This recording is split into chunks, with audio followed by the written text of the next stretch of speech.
Claude Jean-Pierre Erignac, 15 dhjetor 1937, 6 shkurt 1998, ishte një prefekt francez në ishullin e Korsikës. Erignac ka lindur në Medne, Lozère.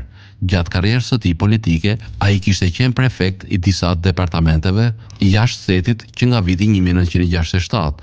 Në vitin 1996, ai shkoi në Ajaccio të Korsikës për të marrë detyrën si prefekt i Georges Dussupt. Ai u vra në orën 21:15 me 6 shkurt 1998 në Ajaccio, duke shkuar për në një koncert të muzikës klasike nga 2 persona të armatosur, të cilët e qelluan 3 herë me një pistolet Beretta 9 mm.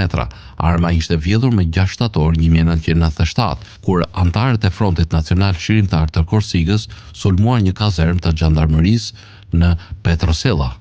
Militanti nacionalist korsik Juan Colonna u dyshua për vrasje dhe u arrestuar në vitin 2003. Ai u shpall fajtor për herë të tretë në qershor 2011 për vrasjen dhe u dënua me burgim të përjetshëm. Gruaja, fëmijë dhe disa bashkëpunëtorë të Erignac themeluan shoqatën Claude Erignac. Menjëherë pas vdekjes së tij, aktet në ligjore të shoqatës u botuan në Journal Officiel më 5 shkurt 2000. Ministria e Brendshme franceze në Place Bellevue në Paris përuroi një sallë në emër të tij në ministri.